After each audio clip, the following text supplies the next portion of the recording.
To the PNP press conference together with the Chief Public Information Office Police Colonel Randolph Tuanyo. We are joined by the PNP Press Corps, and joining us also virtually are the Regional Public Information Officers nationwide.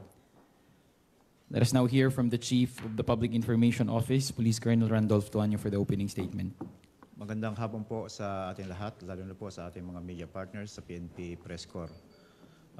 Ngayong hapon po tayo ay nandito para sa ating patuloy na update sa mga kaganapan kaugnay ng May 12 midterm elections. At para po sa ating update sa ating pong data, base po sa datos ng ating National Election Monitoring Action Center as of 8 a.m. today, May 14, 2025, ang ating casting of votes sa termination of casting of votes ay 100% na po. Doon naman po sa ating return of election, paraphernalia, tayo po ay nasa 98.92%. Kaugnay po nito, mamaya po pagkatapos ng aking presentation, ay ating pong tatanungin ang ating pong RPIO ng NCRPO, pakaugnay po dun sa 62.50%. Sapagkat kung mapapansin po natin, substantial na po halos lahat ang returns ng mga regions, maliban lamang po sa NCR, na kung saan sila po ay may 62.50%. At tanongin po natin siya later on kung ano po ang kadahilanan ng ganitong porsyento. Para po sa ating vote buying update, ito na po ay final. Since nagsimula po ang ating election period, January 12, ay meron tayong 43 datos po. 15 o 50 po dito ang individual ang ating naaresto at may 22 po tayong at large at 24 po ang na-release. So yan na po yung final date natin po sa vote buying incidents from PROs. Kung mapapansin po nyo, nandiyan po yung mga datos, yung mga top 3 natin po, yung PRO 11, may Pro 1 at Pro 11 po.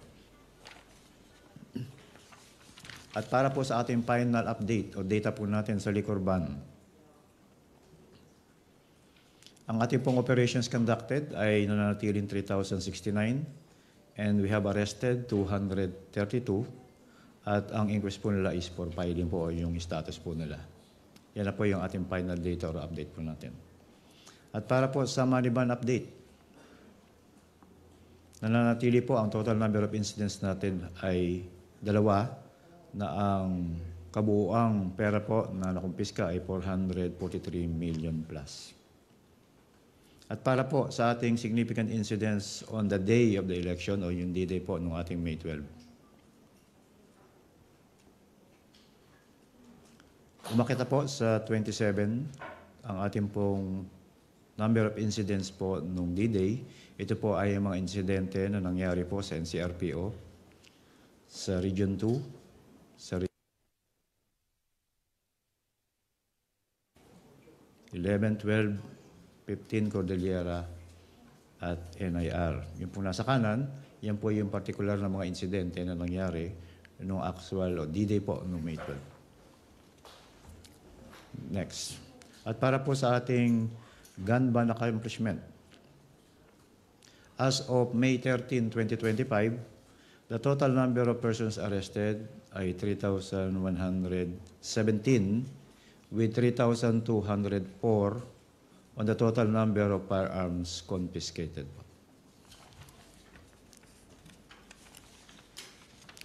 And for the total number of election-related incidents, we have, this is as of May 13, umabot na po tayo ng 169 election-related incidents, of which 86 are suspected election-related incidents.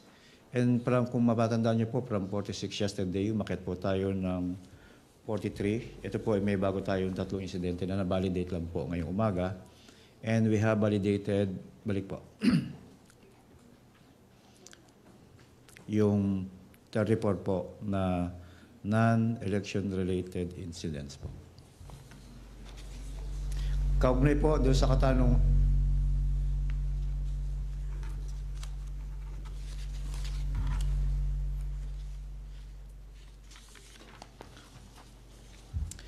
yung kung matatandaan po natin kahapon, meron tayong 46, naging 49 po siya ngayon.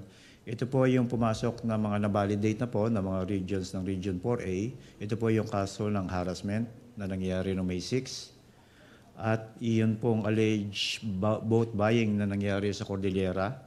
At isa pa ho na threat incident po na nangyari sa Cordillera again na nangyari noong April 23 na kung saan ito po ay validated na. So yan na po ang total natin po na 49.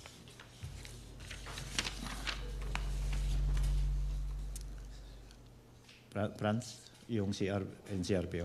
Yes, sir. Thank you very much, sir. Ating pakinggan po ang Public Information Officer ng National Capital Region Police Office para po dun sa 62.50% na return of election paraphernalia as of today. Police Major Hazel Asilo, ma'am. You may now proceed with your report, ma'am.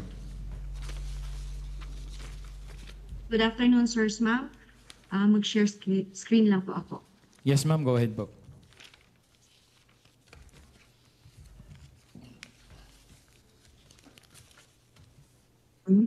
Troy.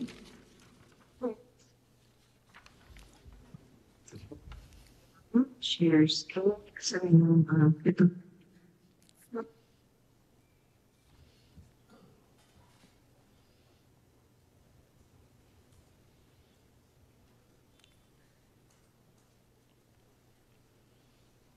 Person, ma'am, according po dun sa aming latest na nakuha mula dito sa amin po sa REMAC, meron po kaming 64.58% na return of paraphernalias.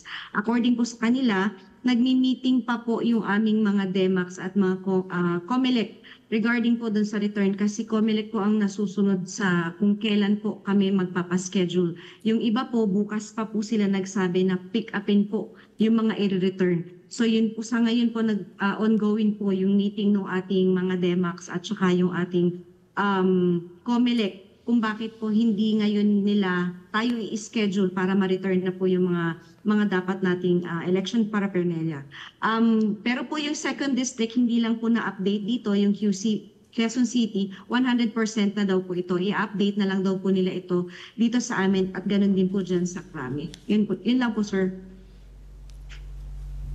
Thank you. Franz, baka may katanungan. Thank you very much. PNP Press Corps. Police Major Hazel Asilo. Baka may tanong po mula po sa ating miyembro ng PNP Press Corps para po sa ating PIO ng NCRPO.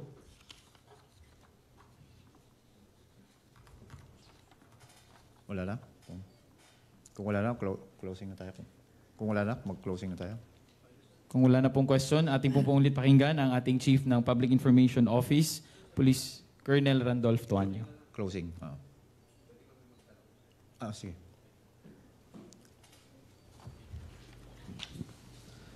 Sir, yung election day, merong 27 incidents. After election, sir, may na-monitor ba tayong mga mga untoward incident, gaya halimbawa ng mga kandidato na hindi natanggap yung pagkatalo at nag-retaliate sa mga kalaban? Wala tayong natanggap na mga kaugnay reklamo, kaugnay nung katatapos lang ng bilangan sa ilang mga bayan, especially doon sa mga local. Kung mapapansin po ninyo, kahapon po, nagbabas po ng alertness ng status po ang Philippine National Police. Kaugnay po nito, nananatili pa rin na ang mga nakadeploy, lalo na po doon sa mga lugar na kung saan ang mga PNP personnel po ay hindi pa po tapos yung kanilang bilangan pag sa submite ng mga elections returns ay nananatili po sa kanilang mga lugar. Yes, sir. Sir, yung 46 na, yung pagbaba ng mga incident, mga recorded incident, compared sa 2023 PSKP, saan yung ina-attribute yung pagbaba na tapos?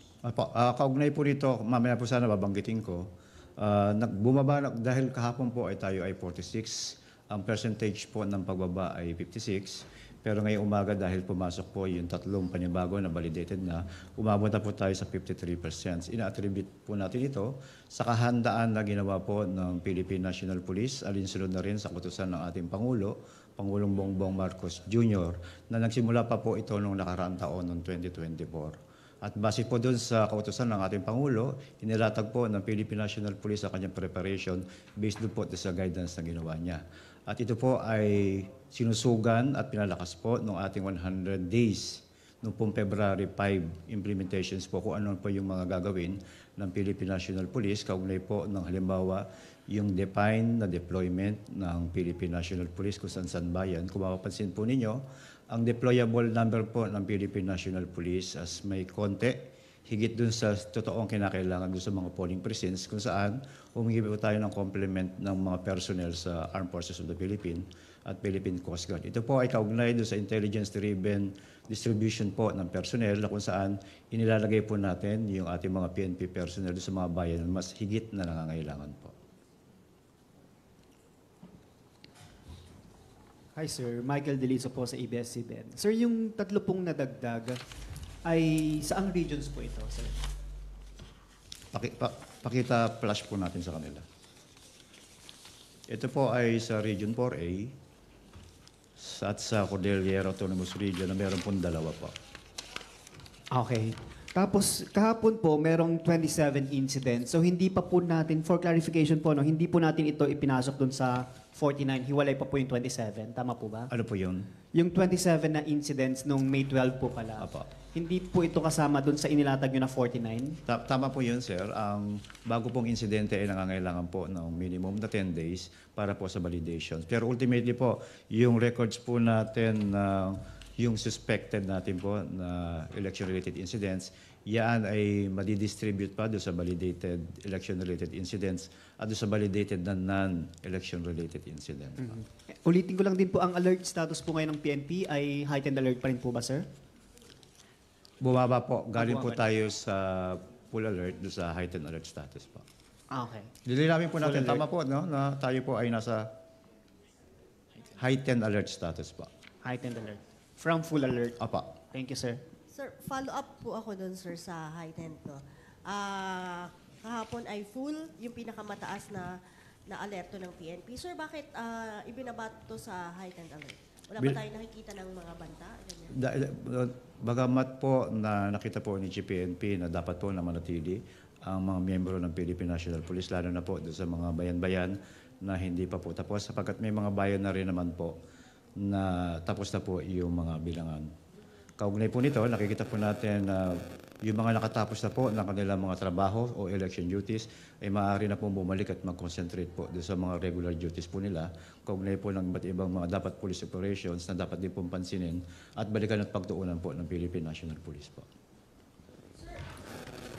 Sir, pagkatapos ng bilangan doon sa mga ibang lugar, possible din na ibaba pa ito sa normal? Or Depende po sa mangyayaring status po ng kabuuan po ng peace and order sa nationwide po. Ngunit ito po ang normal po na status po natin kung wala naman po mga ibang activity, tayo po ay nasa normal status, alert status po.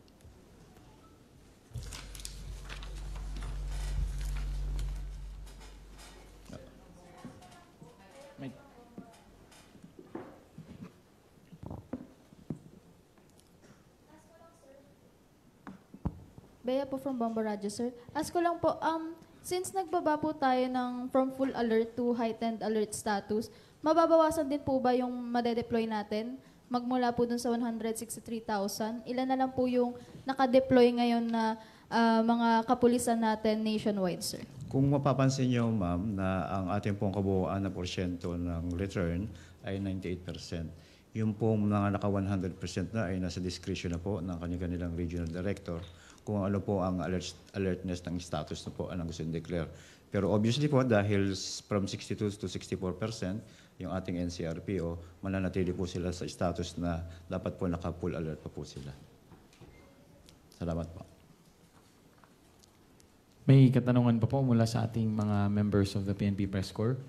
Sir, after the election, ano pa yung mga concerns na, di ba kasi ang election period hanggang June pa. 11. Ano pa yung mga concern ng PNP ngayon in terms of security? Ano pa yung mga binabantayan? Sa ngayon po ay patuloy po yung magiging post assessment po na ginagawa ng Philippine National Police.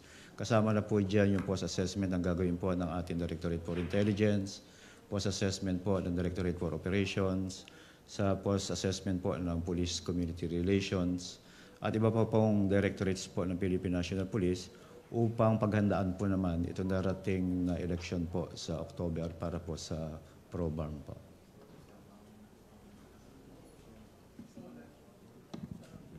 Sir, given October yung parliamentary election sa Probar, and ano po yung mga, sabi nga kinakailangan pang i-fine tune, i-modify, given yung mga experiences nitong nakalipas na May 12? Apo, ang isa po sa nakita natin dyan na way forward na naging magandang kahandaan ng Philippine National Police ay yung pagtitrain po sa 9,000 PNP personnel ng Special Electoral Board po, na kung sakaling aatras na naman po uli ang ating mga, halimbawa yung ating mga teachers sa mga polling precincts, nandiyan po ang ating mga PNP para tumayo po na mag-act as SEB. Given yung mga incidents sa BARMM nitong nakalipas, may pangangailangan, possible po ba na madagdagan pa yung deployment sa BARM coming October? Malaking bagay, sir, po na na-move ng October itong parliamentary election sa BARM sapagkat originally po na nakahanda ang Philippine National Police, nakasabay po yung parliamentary elections. Ang maganda po sa pagdating po sa usapin ng security ay mas marami po tayong madideploy na PNP personnel dahil makakapag-concentrate po tayo doon sa PRO BARM lang po. Sir, reminder mo lang sa mga gun owner. Baka akala nila tapos na rin yung gun ban. Reminder lang po sa ating mga kababayan na ang gun ban po ay mananatili po hanggang sa June 11 at hindi po dahil natapos na po ang eleksyon ng May 12 ay hindi po titigil o aalis yung mga checkpoints po sa daan. So ang ating pong gun ban ay mananatili po hanggang sa June 11. Ito po ang paalala natin sa mga ating pong mga gun owners po. Okay, sir, closing na. Thank you very much po sa ating members of the PNP Press Corps. Let us now hear the closing statement of our Chief PIO, Police Colonel Randolph Tuanyo. Thank you, Franz. Parang closing natin po para sa ating 2 p.m. update, May 14, 2025. Bilang pagtatapos, buong puso po naming ibinabalita sa taong bayan na malaki ang binaba ng ating election-related incidents sa katatapos lamang na 2025 national and local elections. Batay sa pinakahuling datos, 49 election-related incidents ang na-validate ng PNP o katumbas ng 53% kumpara sa 105 insidente na naitala noong 2023 barangay and sangguniang kabataang elections. Bagamat may naiulat ng mga insidente sa ilang lugar gaya ng Bangsamoro, Autonomous Region Muslim Mindanao o BARM at ang lalawigan ng Abra, ito ay mga isolated cases lamang at agad namang inaksyonan ng ating mga kapulisan. Ang 53% na pagbaba ng ERIs ay patunay na mas pinaigting, mas pinatibay at mas pinagbuklod na pagbabantay ng PNP, lalo na sa mga lugar na itinuturing na areas of concern. Ang Pambansang Pulisya ng Pilipinas, kahit anong halalan man, barangay, sangguniang kabataan election man o national local election, ay buong puwersa ang ibinuhos mula sa mahusay na deployment, sapat na kagamitan, matinding pagsasanay at mahigpit na koordinasyon sa COMELEC, Armed Forces of the Philippines, local government units, at iba pang makatuwang na ahensya. Ginampanan po namin ang aming mga tungkulin upang matiyak ang halalan ay mapayapa, ligtas at maayos. Panguli, sa ngalan ng buong PNP sa ilalim ng pamumuno ng ating Chief PNP, Police General Romel Francisco D. Marbil, muli ay taus-puso kami nagpapasalamat sa walang sawang suporta ng COMELEC, AAP, mga lokal na pamahalaan, force multipliers at higit sa lahat, ang sabayan ng Pilipino, ito ay alinsunod na rin po sa kautusan ng ating mahal na Pangulo, Pangulong Bongbong Marcos Jr. Maraming salamat po. Thank you very much, sir, to our Chief PIO, Police Colonel Randolph Tuanyo, to our friends from the media, and to our regional public information officers. Thank you very much.